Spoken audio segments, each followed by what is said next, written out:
부자들은 왜 부자일까요? 부자들만 남몰래 이용할 수 있는 금융상품이 따로 있고 또 부자들이 은행을 찾아가면 몰래 뒷방으로 내려가서 우리 몰래 수십 퍼센트의 이자를 다 더 쳐주고 그럴까요? 우리나 부자나 마찬가지로 똑같은 금융상품을 이용하고 있고 또 우리나 부자나 마찬가지로 똑같은 금리를 적용받습니다. 그럼에도 불구하고 부자들이 부자인 이유는 그들이 자산 배분을 굉장히 잘하기 때문인데 자, 오늘은 이 자산 배분이 무엇인지, 자산 배분이 왜 중요한지 알아보도록 하겠습니다. 자, 먼저 얼마 전에 100억대 자산가의 자산을 운용하고 있다는 프라이빗 뱅커에 대한 이야기를 한번 들어봤었는데 그분에게 질문을 드렸죠. 100억의 자산을 다 운용하고 있습니까? 라고 물어봤더니 대답이 참 인상적이었습니다.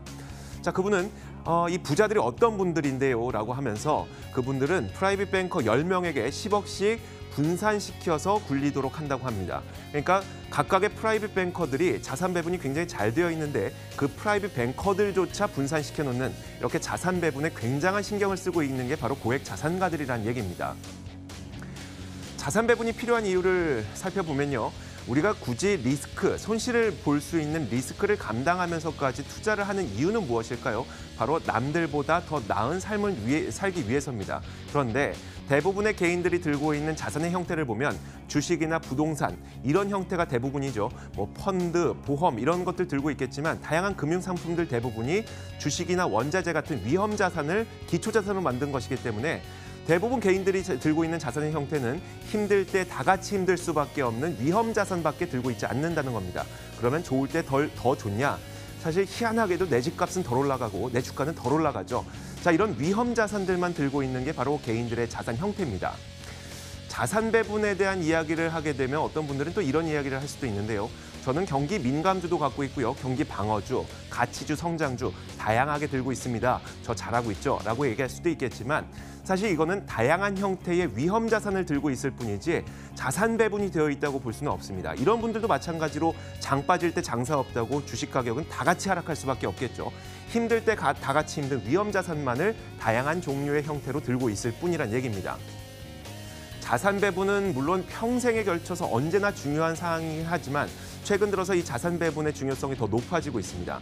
글로벌 주요 기관들이 2019년 경제 성장률 전망치를 하향 조정하고 있죠. 미국 연준은 금리 인상 속도를 줄여나가려는 추세입니다. 전 세계에서 경기 상황이 가장 좋다고 하는 미국조차도 경기 성장세에 대한 우려감이 나타나고 있다는 거죠. 미국과 중국의 무역 분쟁이 지속되고 있고 지금과 같은 저금리 기조 그리고 저금리 상태에서 금리를 올리려고 하는 시대에는 채권에 대한 매력도가 상당히 떨어집니다. 그럼에도 불구하고 이런 저금리 기조에도 채권을 담는 고액 자산가들에 대한 이야기가 속속 들려오고 있습니다. 그들은 분명 자산 배분을 훨씬 더 중요하게 준비하고 있다는 이야기겠죠. 우리도 마찬가지로 자산 배분을 준비해야 되는데요. 최소한 우리는 위험 자산과 안전 자산은 적절히 배분이 되어 있어야 됩니다. 적어도 위험 자산과 안전 자산이 배분되어 있어야 되죠. 대표적인 안전자산이라고 할 수 있는 달러나 금, 채권 이런 것들은 주식이나 부동산 같은 위험 자산이 동시에 하락할 때 오히려 가치가 부각되면서 여러분들의 손실을 줄여주거나 혹은 비중 조절만 잘 해놓는다면 이런 위기 상황에서도 여러분들의 자산을 오히려 불려줄 수 있는 그런 역할을 하게 됩니다. 물론 그럼에도 불구하고 제가 여러분들에게 당부드리고 싶은 말은 극단적인 선택은 하지 않으셨으면 좋겠습니다.